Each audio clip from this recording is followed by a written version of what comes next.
가족은 건강입니다라는 슬로건으로 하고 있긴 한데 저는 요새는 뭐 의학의 역사를 하고 있으니까 딱히 뭐 그런 상식을 하고 있진 않고 그냥 재밌는 걸 하고 있긴 하죠. 어찌됐건 세상이 진짜 빠르게 바뀌었습니다. 여러분들은 오히려 모를 거예요. 왜냐면 바뀐 세상을 더 잘할 테니까. 바뀌기 전 세상은 잘 모르잖아요. 근데 이제 앞에 계신 분들은 저를 포함해서 바뀌기 전의 세상을 또 잘 알고 있죠. 그러니까 저희가 오히려 변화에 대해서는 명확하게 인지를 하고 있고 이 세상이 그럼 왜 이렇게 됐는지에 대해서도 굳이 생각을 안 해본다고 해도 어렴풋이는 알고 있을 겁니다. 이걸 제가 왜 파악을 하려고 노력을 했냐면 유튜브가 137만이 됐는데 아무리 생각해도 이유를 모르겠는 거예요. 여러분 저를 보시면 아시겠지만 엔터 계열의 채널들에서 100만이 넘는 사람을 실제로 보잖아요. 좀 아우라가 있습니다. 약간 준 연예인급의 느낌을 줘요. 근데 저는 여기 서 있지만 여러분들도 아니 저 사람 왜 100만이 넘었지? 약간 이런 생각이 들잖아요. 저희들끼리도 스스로 그런 생각이 들어요. 왜 아저씨 3명을 이렇게 많이 볼까? 그게 궁금하잖아요. 그래서 저희가 그거를 역으로 좀 역추산을 한번 해본 겁니다.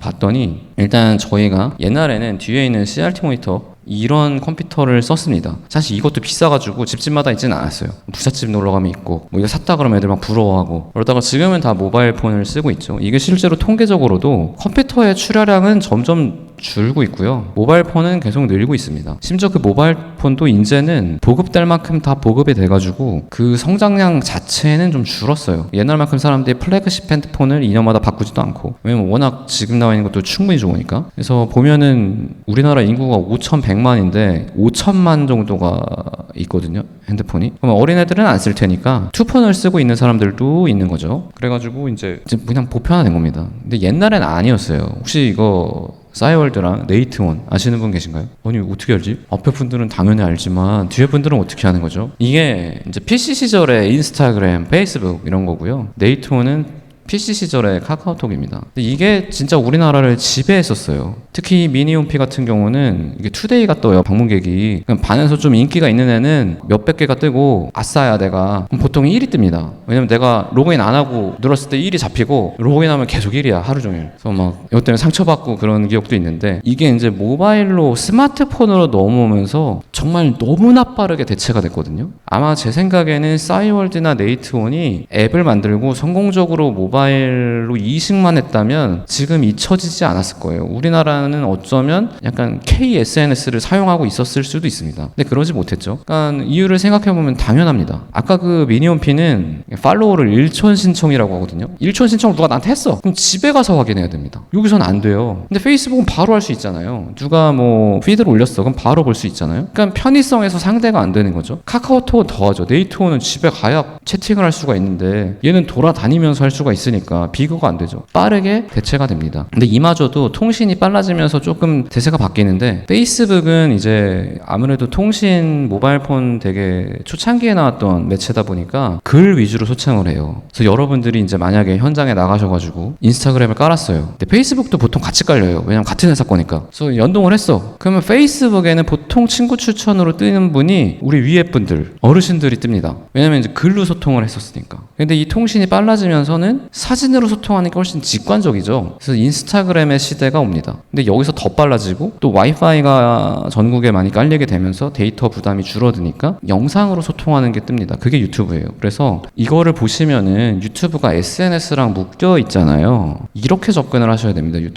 유튜브는 내가 인스타를 하듯이 영상으로 된 SNS를 하겠다라고 접근을 해야 돼요. 이게 영상이라는 어떤 매체를 표방하고 있다 보니까 우리도 모르게 레가시 미디어들, 뭐 KBS나 뭐 TVN이나 이런 방송국을 연상하기가 쉽거든요. 그래서 내가 방송을 하겠다라고 생각하면 되게 어렵거든요. 근데 그냥 영상으로 된 SNS를 하겠다라고 하면 접근법이 굉장히 달라집니다. 여러분들이 보고 있는 충주맨을 보시면은 그 사람이 하는 게 방송이랑 좀 다르죠. 굉장히 빠르고 굉장히 소통하고 그리고 그 사람에 대한 팬이 생기고 그건 SNS랑 똑같은 성격이에요. 그래서 충주맨 분은 굉장히 유튜브를 SNS적인 특징을 너무나 잘 사용하고 계시는 분입니다. 그리고 이제 뭐 뉴미디어라고 부르는데 그냥 아까 그 말을 좀 업계 사람들이 있어 보이고 싶어가지고 그렇게 만든 게 뉴미디어라는 단어입니다. 보면은 이제 통계적으로 이미 유튜브는 우리나라에서 제일 오래 사용하는 앱이 됐고 제일 자주 사용하는 앱 중에 하나입니다. 그러니까 뭐 이거는 그냥 대세적으로 이미 끝난 현상이기 때문에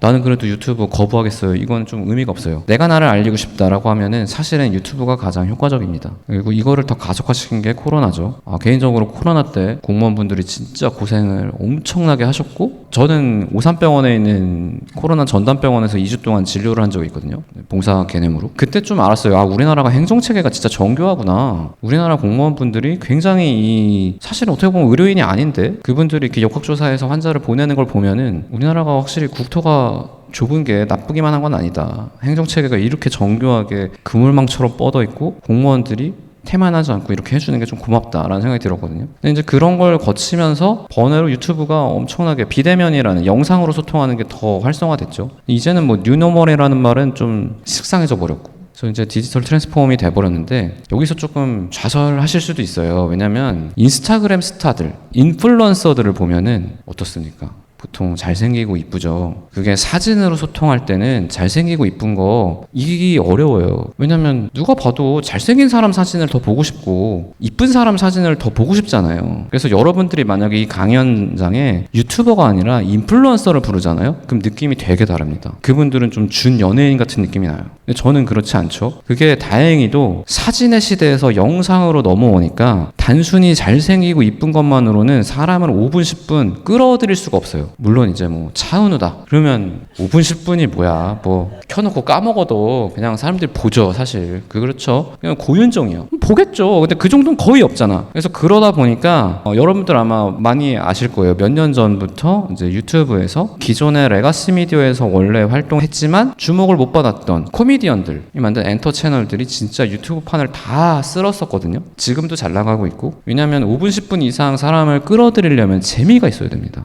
근데 여기까지 해도 사실은 여러분들이나 저랑 크게 상관이 없어요. 왜냐면 잘생기고 이쁜 것도 너무나 특출난 재능이 필요한 건데 사람 웃기는 것도 진짜 어려운 일이거든요. 근데 이게 시간이 지나다 보니까 베타가 한 번 더 바뀌어요. 어떻게 되냐면 지금은 사람들이 네이버나 구글에서 뭐 검색 잘 안 합니다. 유튜브에서 검색을 해요. 그러니까 예를 들어 내가 뭐 자동차 와이퍼 가는 법 유튜브에서 검색하면 훨씬 잘 나와요. 영상으로 보는 거랑 글로 보는 거랑 설명의 질이 다르거든요. 그리고 내가 책을 봐서 지식을 습득하는 거랑 영상을 들어서 지식을 습득하는 거는 그 난이도 면에서 너무나 차이가 나기 때문에 사람들이 이제는 나한테 필요한 정보를 유튜브에서 찾기 시작해요. 이것 때문에 닥터 프렌즈가 100만이 넘을 수 있었던 겁니다. 그러니까 3명의 아저씨가 사실 나와서 의학상식을 얘기하는 게 이게 인스타 시대였어도 안 되고요. 그냥 단순히 유튜브 초창기였어도 어려웠을 텐데 이게 유튜브가 점점 성장을 하면서 사람들이 들어오고 그 사람들 중에는 정보를 원하는 사람들이 있었기 때문에 거기서 이제 저희가 우연치 않게 이게 합이 맞아서 좀 성장을 할 수 있었던 거고, 제가 봤을 때는 여러분들도 여기랑 훨씬 맞닿아 있습니다. 전문성이 있는 사람들이니까. 뭐 이거는 아까의 연속이기 때문에 넘어가도록 하고, 더 중요한 거는 나한테 필요한 정보를 제공하는가, 유튜브가. 그게 굉장히 중요하고, 여러분들이 앞으로 만약에 내 PR을 하기 원한다면 요거를 명심을 하셔야 됩니다. 이거는 구글에서도 명백하게 인지를 하고 있는 사안이에요. 구글에서 엔터를 키우려고 노력 안 합니다. 알아서 크는 분야니까. 그런데 이 전문가 분야가 있어야 구글이 오래 간다는 걸 이미 알고 있거든요. 매년 초빙해가지고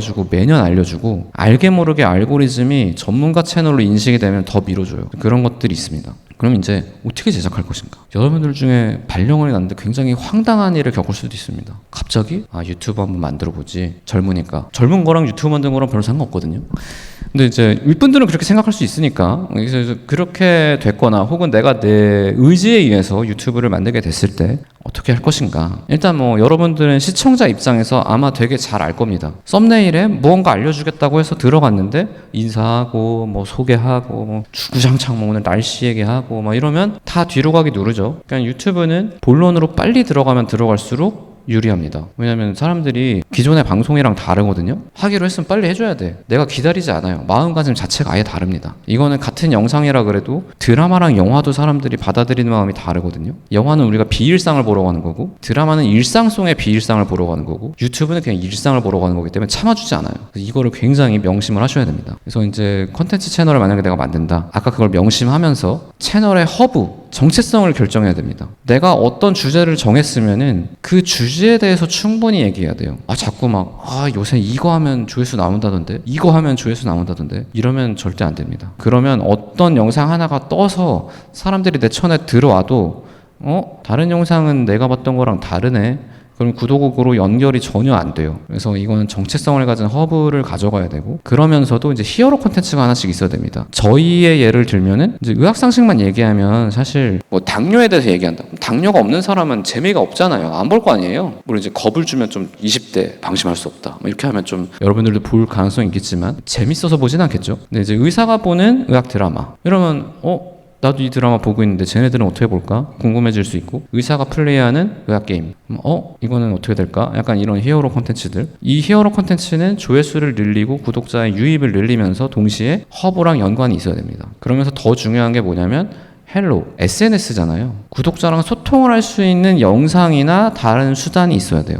뭐 브이로그를 올려본다든지, 저희는 3명이니까 3명이서 진짜 말도 안 되는 잡담, 어떤 음식 좋아하는지, 병원에 가서 어떻게 하는지, 결혼 어떻게 했는지, 이런 것들을 하면서 사람들이 나랑 친하다고 느끼면 그 사람들이 이제 우리의 정체성이 되는 허브를 관심이 없어도 봐줄 가능성이 늘어납니다. 사실 저희 채널은 요새 다른 것보다는 이제 커뮤니티로 좀 구독자분들하고 소통을 많이 하고 있죠. 저보다는 이제 우창윤 선생님이라고 구독자들의 건강을 위한다는 명목 하에 열받는 소리 많이 하시죠. 뭐 이렇게 먹는다고 풀리는 것은 벨트밖에 없습니다. 틀린 소리는 아닌데 사실 이렇게 하면서 이제 친해졌다는 느낌을 받으니까 사람들이 더 좋아하게 되죠. 이 주의할 점은 여러분들이 어떤 분야의 전문가가 되면 될수록 그 분야에 대해서 뭉뚱그려 물어보면 대답할 수 있는 시간이 너무 늘어납니다. 예를 들어서 저한테 뭐 웹소설 어떻게 써요? 그럼 여기서 솔직히 10시간도 떠들 수 있어요. 아무도 안 듣겠죠? 근데 그거를 질문을 뾰족하게 하는 거예요. 예를 들어서 당뇨 교수님을 불렀다. 그러면 당뇨 환자 믹스커피 먹어도 되나요? 이렇게 하면은 이분이 대답할 수 있는 게 되게 한정적이고, 그러면서도 그 주제에 대해서 좀 충분히 얘기할 수 있겠죠.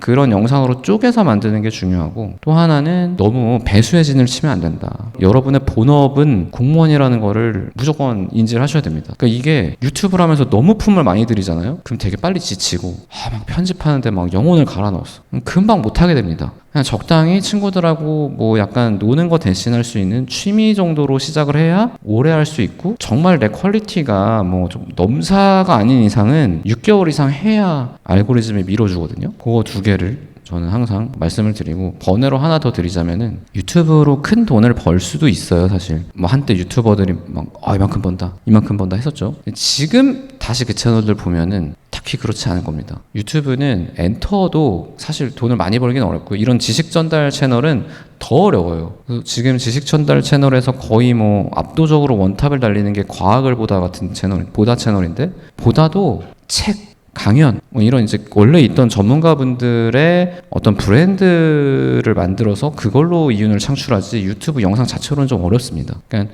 그 생각을 하고 유튜브를 하시면 좀 되게 많이 지칠 거고요, 마음이. 난 이 유튜브를 해서 내 본업에 도움을 받아야겠다. 나도 여기서 강연해야겠다. 사실 뭐 제가 유튜브 했으니까 나온 거지, 안 했으면 불러주셨겠어요? 그런 마음으로 시작을 해주셔야 훨씬 유리하고 오래 할 수가 있습니다. 제가 강연하면서 사실 걱정했거든요. 웹소설 쓰면 어떡하지? 그랬는데 그런 걱정 안 해도 되겠네요, 사실. 다 이제 국가의 빛과 소금으로 이렇게 하시니까. 그럼 이걸로 제 강연을 마치도록 하겠습니다. 네, 감사합니다.